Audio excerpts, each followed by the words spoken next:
கிறிஸ்துவுக்குள் பிரியமானவர்களே, இந்த நாளுக்கான தினசரி தியான வசனம் மத்தேயு எழுதின சுவிசேஷம் 22வது அதிகாரம் 7வது வசனம். மத்தேயு 22:7. Matthew 22:7. ராஜா அதை கேள்விப்பட்டு கோபமடைந்து தன் சேனைகளை அனுப்பி அந்த கொலைபாதகரை அழித்து அவர்கள் பட்டணத்தையும் சுட்டெரித்தான். இப்ப ராஜா முதல்ல அழைக்கிறாரு, ரெண்டாவது மறுபடியும் வேற ஊழியக்காரர்கள் அழைக்கிறாரு. ஆனா அவங்க என்ன பண்றாங்க, ஒரு கூட்டம் அதை உதாசீனப்படுத்துறாங்க, இன்னொரு கூட்டம் அவங்க வன்முறையில இறங்கி கொலை செய்யறாங்க. இப்போ இவர்கள் கிருபையை நிராகரித்ததுனால கிருபை எப்போதும் கிருபையா இல்லாம என்ன பண்ணுது, இரக்கம் அது நிராகரிக்கும் போது அது நியாய தீர்ப்பாக மாறக்கூடிய ஒரு காரியத்தை பார்க்கிறோம். இந்த ராஜா என்ன பண்றாரு, எல்லாத்தையும் அறியக்கூடியவராய் இருக்கிறாரு. அவர் என்ன அவங்களுடைய அவமானத்தை பார்க்கிறாரு, அவங்களுடைய வன்முறையை பார்க்கிறாரு, அவங்க கொலை செய்யறத பார்க்கிறாரு. இப்போ கர்த்தர் என்ன பண்றாரு, நான் அவங்களுக்கு மறுமொழி கொடுக்கிறேன்னு யாத்திராகமம் 3வது அதிகாரம் 7வது வசனத்துல பார்க்கிறோம். என்ன, நான் அவங்களுடைய அழுகையை கேட்டேன், அவங்க பாடுகளை பார்த்தேன் அப்படின்னு சொல்லி மோசகிட்ட சொல்றாரு இல்லையா. அப்ப அவர் என்ன பண்றாரு, கேள்விப்பட்டு என்ன பண்றாரு, கோபம் அடைந்து, அப்ப அவருக்கு கோபம், இது பரிசுத்த கோபம் என்று சொல்லக்கூடியதாக. ஏன்னா ஒரு கர்த்தருடைய கோபம் எப்போ உடனே வர்றதில்லை. ஏன்னா அவர் என்ன கோபத்துக்கு தாமதிக்கக்கூடிய தேவன் என்று சொல்லக்கூடியத நாகம் 1வது அதிகாரம் 2-3 வசனத்துல பார்க்கிறோம்.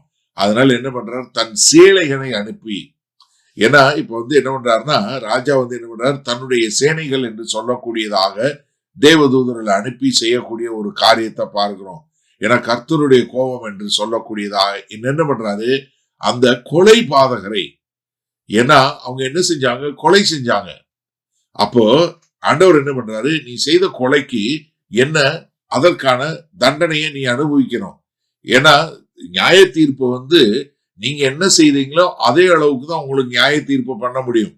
ஏன்னா கர்த்தராகிய இயேசு கிறிஸ்து மத்தேயு 23வது அதிகாரத்துல 34ல இருந்து 36 வரை உள்ள வசனங்கள்ல இது எல்லாம் இந்த தலைமுறை மேல வரும்னு சொல்லி சொன்னாரு. அப்ப என்னன்னா இவங்க என்ன பண்றாரு, நீங்க கொலை செய்தீங்க, அதனால உங்களை கொலை செய்ய வேண்டும் என்று சொல்லக்கூடிய அதற்கான கொடுத்துட்டு என்ன சொல்றாரு, அவர்கள் பட்டணத்தையும் சுட்டெரித்தார். எப்படி எருசலேம் மொத்தமாக அழிக்கப்பட்டு போகுங்கிறத கர்த்தராகிய இயேசு கிறிஸ்து தீர்க்க தரிசனமா சொல்றாரு. கர்த்தராகிய இயேசு கிறிஸ்துவுக்கு பின்பாக 70வது வருஷத்துல தீத்து வாஸ்பியன் என்று சொல்லக்கூடிய ரோமாபுரியினுடைய ஜெனரல் என்ன பண்றாரு, மொத்த எருசலேமை முற்றுகையிட்டு மொத்தமா அழிச்சு ஒண்ணுமே இல்லாம பண்ணக்கூடிய, இன்னைக்கு வரைக்கும் அங்க என்ன ஒரு தேவாலயம் இல்லாதபடி ஒண்ணும் இல்லாம போகக்கூடிய காரியம். அதனாலதான் கர்த்தராகிய இயேசு கிறிஸ்து ராஜபவனியா வரும்போது லூக்கா 19வது அதிகாரம் 41ல இருந்து 44 வரை உள்ள வசனங்கள்ல பார்க்கிறோம். அங்க கர்த்தர் அப்படியே கண்ணீர் விட்டு அழுகிறாரு, எருசலேமே எருசலேமே, நான் உன்னை எத்தனையோ முறை என் பக்கத்துல சேர்ந்து கொண்டேன், ஆனா நீயோ வர என்கிட்ட சேர மனதில்லை, கோழி தன் குஞ்சுகளை சேர்த்து கொள்வது போல. சரி, இதனால இந்த வசனத்தை நம்ம எப்படி எடுத்துக்கொள்வது? எனக்கு அருமையான சகோதரனே சகோதரியே, கிருபை நமக்கு அளிக்கப்படுகிறது. ஆனா அதே கிருபை நிராகரிக்கப்படும் போது அது என்ன பண்ணுது, நியாய தீர்ப்பாக மாறக்கூடிய ஒரு காரியம். கர்த்தர் பொறுமையானவர் தான், ஆனா அந்த பொறுமைக்கும் ஒரு எல்லை உண்டு. அதனால நம்ம என்ன புரிஞ்சுக்கணும், கர்த்தருடைய நீதி என்பது உண்மை, அவர் நீதிபரர். அப்போ தேவ கோபாக்கினி என்று சொல்லக்கூடியது தொடர்ந்து கர்த்தருடைய சத்தத்தை கேட்டு திரும்ப திரும்ப கர்த்தருக்கு எதிராக முரட்டாட்டம் பண்ணுகிறவர் மேல நிச்சயமாய் சேரும் என்று சொல்லக்கூடியது. அதனால தேவனுடைய நியாய தீர்ப்பு, தேவனுடைய நீதி என்பது உடனே வரக்கூடியதில்லை. அது என்ன, அது பரிசுத்த தேவன் அவங்க தன்னை நிராகரிக்கிற மக்கள் மேல வரக்கூடிய ஒரு காரியம். அப்ப எனக்கு அருமையான சகோதரனே சகோதரியே, கர்த்தருடைய பொறுமைய நம்ம தப்பா எடுத்துக்க கூடாது. கிருபைய நம்ம தொடர்ந்து நிராகரிக்க முடியாது. கர்த்தர் உங்களை அழைக்கிறாரே, அந்த அழைப்புக்கு நீங்க மறுமொழி கொடுத்து அந்த சுவிசேஷத்தை ஏற்றுக்கொண்டு வந்துட்டீங்களா? வந்தீங்கன்னா நீங்க ரட்சிக்கப்படுவீங்க, பாதுகாக்கப்படுவீங்க. கர்த்தர் கிருபையானவர், கர்த்தர் இரக்கமுள்ளவர், கர்த்தர் பரிசுத்த தேவன், கர்த்தர் நீதிபரர். கர்த்தர் நித்திய நீதிபரர்.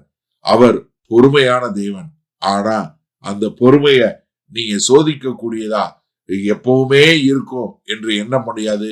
அதனால எனக்கு அருமையானவர்களே, கிருபையை நிராகரிக்காம அந்த கிருபையை ஏற்றுக்கொண்டு அந்த கிருபைக்குள்ளாக நீங்க வரும்போது அந்த இரக்கம் உங்களை பாதுகாக்கும். ஆனா தொடர்ந்து கிருபையை நீங்க நிராகரிச்சு கொண்டிருந்தீங்கன்னா அந்த கிருபை கிருபையாக இராது. அது நியாய தீர்ப்பாய் மாறிவிடும். இப்ப காமதம் பண்ணாம கர்த்தருக்குள்ள வந்துருவீங்களா? இஸ்ரவேல் தேச மக்கள் அதை தொலைத்து விட்டாங்க. ஆனா இன்றைக்கு அவங்க ஒரு பாடமா நமக்கு முன்னாடி இருக்கிறாங்க. அதனால இந்த செய்தியை கேட்கிற நீங்க ஒவ்வொருத்தரும் கர்த்தருக்குள்ள வந்துருவீங்களா? வல்லபிதாவே, இந்த செய்தியை கேட்டுக்கொண்டு இருக்கிற எனக்கு அருமையான சகோதர சகோதரி ஒவ்வொருவரும் உம்முடைய கிருபைக்குள்ளாய் வந்து அந்த கிருபையை இரக்கத்தையே ருசித்து உம்முடைய ராஜ்யத்துக்குள்ள அங்கமாய் வாழ நாங்கள் அர்ப்பணிக்கிறோம். மீட்பெரும் இரட்சகருமாகிய இயேசு கிறிஸ்துவின் மூலம் பிதாவே, ஆமென். கர்த்தர் உங்களை ஆசீர்வதிப்பாராக. நாம் இன்று மாலை மன்னால சந்திப்போம்.